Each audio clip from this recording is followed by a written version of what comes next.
Hi friends, welcome Sri சுரா channel. எல்லாம் எப்படி இருக்கீங்க? இன்னைக்கு நம்ம சேனல் டாபிக் என்ன அப்படின்னு பார்த்தீங்கன்னா, ஆடி மாதம் பிறந்துருச்சு பாருங்க. நமக்கு வீட்டாண்ட கோவிலில் பாட்டுலாம் பாடிட்டு இருக்கு.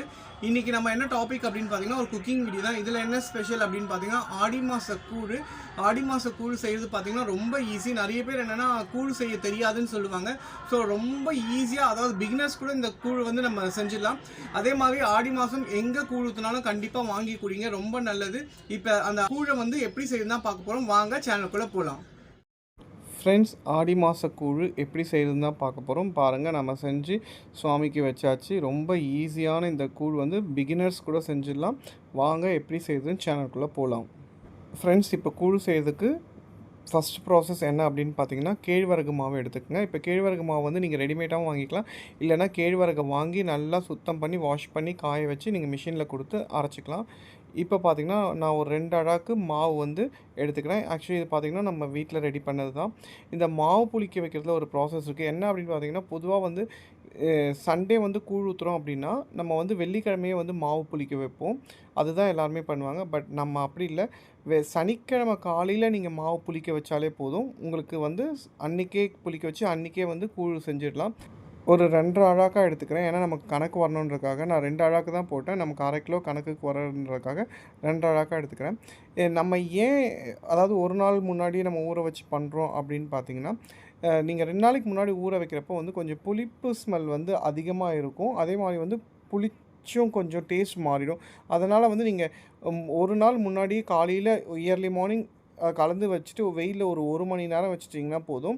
அது அப்படியே பார்த்தீங்கன்னா புளிச்சிடும். அதுக்கப்புறம் நீங்கள் எடுத்து வந்து ஈவினிங் வந்து நீங்கள் கூழ் வந்து செஞ்சிடலாம். ஸோ அந்த ப்ராசஸ் தான் நம்ம பண்ண போகிறோம். ஸோ ரொம்ப டேஸ்ட்டாக இருக்கும். இப்போ பார்த்தீங்கன்னா மாவு வந்து கட்டி இல்லாமல் நல்லா கலந்துக்குங்க. இப்போ கலந்துட்டிங்கன்னா இந்த மாதிரி தண்ணியாக இருக்குது பாருங்கள். இப்போ உங்களுக்கு ரொம்ப தண்ணியாகிடுச்சுலாம் ப்ராப்ளமே வேணாம். அது ஒன்றும் ஆகாது. நம்ம கூழில் செய்கிறப்ப இதுவாகிடும். இப்போ மூடி நம்ம எடுத்து வச்சாச்சு. இப்போ பார்த்திங்கன்னா, நம்ம கூழ் செய்கிறதுக்கு சாயந்தரம் எடுத்துக்கிட்டோம். இப்போ என்ன பண்ணுறோம் அப்படின்னு பார்த்தீங்கன்னா, ரேஷன் பச்சரிசி தான் நான் எடுத்திருக்கேன். இதில் வந்து நீங்கள் நொய்யும் யூஸ் பண்ணிக்கலாம். நம்ம ரேஷன் பச்சரிசி ரொம்ப சூப்பராக இருந்தது. ஸோ அதை எடுத்து நல்லா ஒரு 4, 5 தடவை வாஷ் பண்ணி எடுத்துக்குங்க, க்ளீன் பண்ணி. ஏன்னா அவ்வளோ அதில் வந்து சத்து இருக்குது. இப்போ நல்லா வாஷ் பண்ணி எடுத்து ஒரு 1/2 அன் ஹவர் அப்படியே ஊற வச்சுருங்க. இன்றைக்கி பார்த்திங்கன்னா, நம்ம குக்கரில் தான் செய்கிறோம். ஏன்னா நம்ம கம்மியாக எடுத்துருக்கோம். குக்கர்லேயும் ஈஸியாக செஞ்சிடலாம். இதே சேம் ப்ராசஸ் தான் வந்து நீங்கள் நார்மலாக வந்து ஒரு பெரிய பாத்திரத்தில் செய்கிறதும். இப்போ பார்த்திங்கன்னா, குக்கரில் நான் 2 லிட்டர் தண்ணி வச்சுருக்கேன். கொஞ்சம் தண்ணி கொதிச்சதுக்கப்புறம் நம்ம ரெடி பண்ணி வச்சுருக்கோம் பார்த்திங்களா அரிசி. இதுக்கு நீங்கள் நொய்யும் யூஸ் பண்ணிக்கலாம். அதை வந்து நம்ம போட்டுடலாம் குக்கரில்.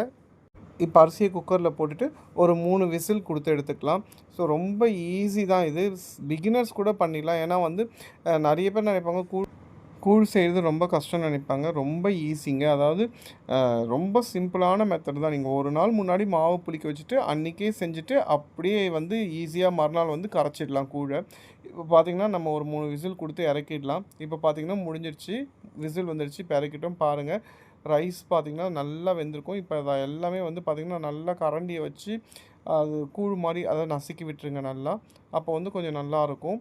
இப்போ வந்து நல்லா இந்த ப்ராசஸ் வந்து பண்ணிவிடுங்க. இதே மாதிரி நீங்கள் நொய்யிலையும் சேம் இதே மாதிரி தான். இப்போ பார்த்தீங்கன்னா, நம்ம மாவு காலையில் புளிக்க வச்சோம் பார்த்தீங்களா, அந்த மாவு பாருங்கள். இப்போ நீங்கள் காலையில் ஒரு 6 மணிக்கு இந்த மாதிரி பண்ணிட்டீங்கன்னா, சாயந்தரம் ஒரு 5 மணிக்கு நீங்கள் இந்த கூழ் காய்ச்சி ரெடி பண்ணிடலாம். இப்போ பாருங்கள், நல்லா மாவு வந்து கட்டியாக இருக்கும். அதை நல்லா கரண்டி போட்டு கலரி விட்டுருங்க. ஏன்னா நமக்கு ரைஸ் எல்லாம் நம்ம கலந்து வச்சுட்டோம். அதில் வந்து இந்த மாவு தண்ணி இருக்குது பார்த்தீங்களா, அதை கொஞ்சம் கொஞ்சமாக போட்டு கிளறி எடுத்துக்கலாம். இதே நீங்கள் அடுப்பில் பண்ணுறப்ப பார்த்தீங்கன்னா, அப்படியே கொஞ்சம் எக்ஸ்பீரியன்ஸ் இருந்துச்சுன்னா அடுப்புலேயே நீங்கள் அப்படியே வச்சுட்டு பண்ணலாம். அதாவது மிதமான தீயில வச்சுட்டு, அப்படி இல்லைனா நீங்கள் நல்லா இறக்கி வச்சுட்டு இந்த சாப்பாடும் கூழ் மாவும், அதாவது கேழ்வரகு மாவும் நல்லா அதில் கலந்து வரணும். அப்போ தான் வந்து உங்களுக்கு கூழ் வந்து ரொம்ப டேஸ்ட்டாக இருக்கும். இப்போ பார்த்தீங்கன்னா, இருக்கிற நம்ம கொடுத்த அளவு பார்த்தீங்கன்னா கரெக்டாக இருக்கும் உங்களுக்கு. இதை நல்லா கலந்து நல்லா வந்து எல்லாம் ஒன்று பட கலரணும். இப்போ பார்த்தீங்கன்னா, அடுப்பை ஆன் பண்ணிவிட்டு அதில் எடுத்து குக்கரை வச்சுருங்க. இப்போ வந்து அந்த மாவும் சாதமும் பார்த்தீங்கன்னா நல்லா கலந்து அந்த மாவு வந்து வெந்து வரணும். அப்போ தான் வந்து உங்களுக்கு நல்லாயிருக்கும் கூழ். இதில் கூழ் வந்து வெந்துருச்சான்னு எப்படி நமக்கு தெரியும் அப்படின்னு பார்த்தீங்கன்னா, ஒரு கிண்ணத்தில் தண்ணி எடுத்துக்கங்க. நல்லா கையில் தண்ணி ஃபுல்லாக இது பண்ணிவிட்டு, இந்த கூழை வந்து நீங்கள் தொட்டு பார்த்தீங்கன்னா கையில் ஒட்டவே கூடாது. அந்த மாதிரி ஒட்டாமல் வந்துச்சு, கூழ் கையில் ஒட்டாமல் வந்துச்சுன்னா உங்களுக்கு வெந்துச்சுன்னு அர்த்தம். இப்போ பார்த்தீங்கன்னா, ரொம்ப ஈஸியாக இந்த கூழை வந்து குக்கரில் செஞ்சிடலாம். அதே மாதிரி பெரிய இதில் நீங்கள் பாத்திரத்தில் செய்யணும், சேம் ப்ராசஸ் தான். கொஞ்சம் பொறுமையாக பண்ணாலே போதும். இப்போ பார்த்தீங்கன்னா நல்லா கையை வந்து ஈரமாக்கிட்டு தொட்டு பாருங்கள்.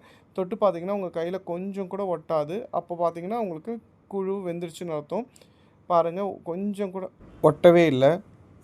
இப்போ பார்த்தீங்கன்னா நம்ம கூழ் வந்து நல்லா காய்ச்சிட்டோம். அதாவது கூழ் வந்து நல்லா செஞ்சு வச்சுட்டோம். இப்போ இதை இறக்கி வச்சுட்டு கொஞ்சம் ஆறுனதுக்கப்புறம் ஒரு பிளேட் போட்டு மூடிடுங்க. இது உடைய வேலை பார்த்திங்கன்னா மறுநாள் தான் நமக்கு. இப்போ மறுநாள் காலைல பார்த்திங்கன்னா நம்ம குக்கரை ஓப்பன் பண்ணி பார்க்கலாம். இப்போ பார்த்திங்கன்னா மேலே பார்த்திங்கன்னா கொஞ்சம் கட்டியாக இருந்துச்சுன்னா ஏடாக இருக்கும். அப்படி இல்லைன்னா அப்படியே நல்லாயிருக்கும். நீங்கள் அப்படியே கரைச்சிக்கலாம். அப்படி இல்லைன்னா அந்த ஏடு எடுத்துருங்க. ஏன்னா அது அப்படியே நம்ம கூழ் கரைக்கிறப்ப அங்கங்கே வந்து கட்டி கட்டியாக இருக்கும். அதனால் இப்போ பார்த்திங்கன்னா ஒரு பாத்திரம் எடுத்துக்கோங்க. இதில் உங்களுக்கு தேவையான அளவுக்கு கூழ் எடுத்துக்கோங்க. இது கூடயே பார்த்திங்கன்னா கல் உப்பு போட்டுக்கோங்க உங்களுக்கு தேவையானது. கொஞ்சம் கட்டி தயிர், அதாவது இந்த கட்டி தயிர் வந்து நீங்கள் வீட்டில் பால் வாங்கி ஊற்றி துவச்சி வச்சாலும் ஓகே. அப்படி இல்லை அப்படின்னா நீங்கள் வந்து கடையில் வாங்கியும் தயிர் இது பண்ணிக்கலாம். இது கட்டி தயிர் போட்டால் நல்லாயிருக்கும்.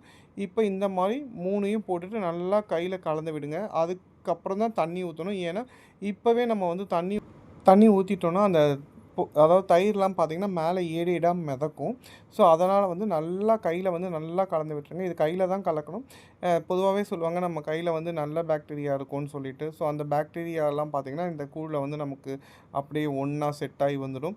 இப்போ பார்த்திங்கன்னா நல்லா வந்து கலந்து விட்டுருங்க. எப்போவுமே மோஸ்ட்லி வந்து நம்ம கையை சுத்தமாக வாஷ் பண்ணிவிட்டு இந்த மாதிரி ஃபுட்டு பண்ணாலே நல்லது. ஏன்னா சொல்லுவாங்க நிறைய வந்து கையில் வந்து நமக்கு நல்ல பாக்டீரியா இருக்கும் அப்படின்னு சொல்லிட்டு. ஸோ இப்போ உங்களுக்கு தேவையான அளவுக்கு தண்ணி ஊற்றிக்குங்க. அதாவது இந்த ப்ராசஸ் என்ன அப்படின்னு பார்த்திங்கன்னா நல்லா கரைச்சதுக்கப்புறம் தான் தண்ணி ஊற்றணும்.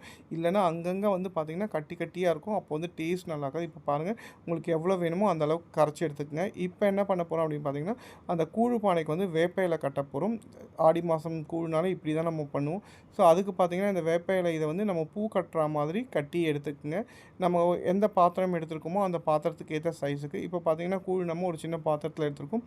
இதுக்கு முதல்ல பார்த்திங்கன்னா மஞ்சள் குங்குமம் வச்சிடலாம். மஞ்சள் தடவி குங்குமம் வச்சிடலாம். நம்ம அம்மனுக்கு வந்து எப்படி செய்வோமோ அந்த மாதிரி செய்கிறோம். இப்போ நம்ம நார்மலாக செய்கிறப்போ கூட இப்போ பார்த்திங்கன்னா நல்லா ரெடி பண்ணி இப்போ அந்த வேப்பிலையை வந்து நல்லா கட்டிடலாம் அந்த பாத்திரத்துக்கு.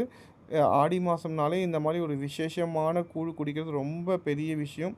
இப்போ கூழ் மேலே கட்டி தயிர் போட்டுட்டு வெங்காயம் நல்லா கட் பண்ணி போட்டுருங்க. நல்லா பொடி பொடியாக கட் பண்ணி போட்டிங்கன்னா ரொம்ப நல்லாயிருக்கும். பாருங்கள் சுவையான ஆடி மாத கூழ் ரெடி ஆகிடுச்சு.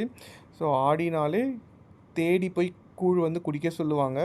அவ்வளோ ஒரு விசேஷமான இது. அதே மாதிரி பார்த்திங்கன்னா ஆடி மாத கூழ் வந்து பார்த்திங்கன்னா அமிர்தமாக, அதாவது ரொம்ப தேன் மாதிரி இருக்குமா, அவ்வளோ சூப்பராக இருக்கும்.